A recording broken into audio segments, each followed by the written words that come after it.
নমস্কার বন্ধুরা, দীপাস কিচেনে আপনাদের স্বাগত। আমি আজকে ট্যাংরা মাছটা দিয়ে একটু আলু দিয়ে পাতলা করে ঝোল করব হালকা হালকা। তো চলুন কিভাবে করি একটু দেখে নিই। মাছটা আমি ধুয়ে ভালো করে নুন হলুদটা মাখিয়ে রেখেছিলাম। এবার আমি এটা ভাজতে যাব।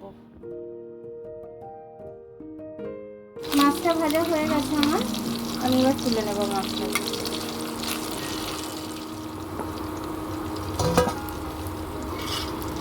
আলুগুলো দিয়ে দিচ্ছি আমি। ট্যাংরা মাছ দিয়ে আলু দিয়ে একটু মাখো মাখো তরকারি করবো আমি।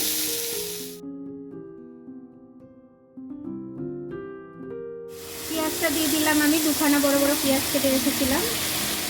আলুর সাথে আমি পেঁয়াজটাকে ভেজে নেব।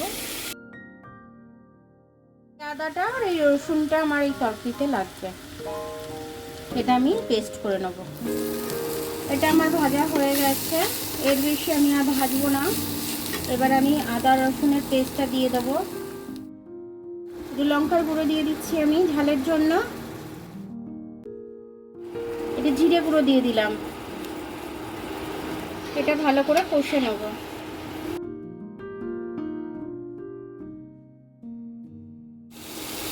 দুটো টমেটো কেটে রেখেছিলাম, দিয়ে দিলাম। নুন দিয়ে দিচ্ছি, টমেটোটা গলে যাবে তাড়াতাড়ি।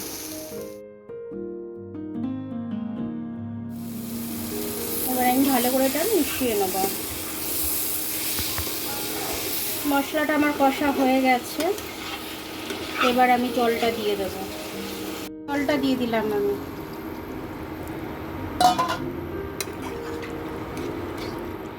তরকিতে যা জল দেওয়ার আমি দিয়ে দিয়েছি, আর জল আমি দেব না। মাছগুলো ভেজে রেখেছিলাম, দিয়ে দিচ্ছি।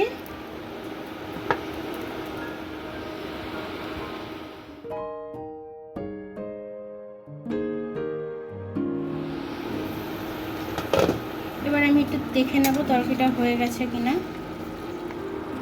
আলুটাও সেদ্ধ হয়ে গেছে, সবটাই ঠিক মতো হয়ে গেছে। আমি এটার মধ্যে একটু ধনে পাতা দেবো। একটু নুন কম হয়েছে, আমি একটু নুন দিয়ে দিচ্ছি।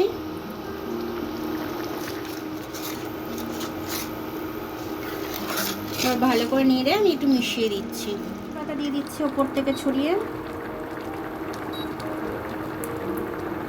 এবার আমি নামিয়ে নেবো এটাকে। হয়ে গেছে আমার তরকারি। দেখুন, ট্যাংরা মাছ দিয়ে আমি সুন্দর করে একটা ঝোল করে ফেললাম, সেটা আপনাদের সাথে শেয়ারও করে নিলাম। তো আমার তরকারিটা খুব সুন্দর হয়েছে, টেস্টি হয়েছে। আপনারা এরকমভাবে তরকারিটা করে খাবেন, আর কমেন্টস করে জানাবেন যে আপনাদের কেমন লাগলো। আর আমার ভিডিওটা দেখার জন্য অনেক অনেক ধন্যবাদ। আমার ভিডিওটা যদি আপনাদের পছন্দ হয় তাহলে লাইক, সাবস্ক্রাইব, বেল আইকনটা একটু টিপে দেবেন। আর যদি ফেসবুক থেকে দেখেন তাহলে লাইক আর ফলোটা একটু করে দেবেন। আবার কাল দেখা হবে নতুন রেসিপির সাথে। ততক্ষণ আপনারা ভালো থাকবেন, আমি আসছি।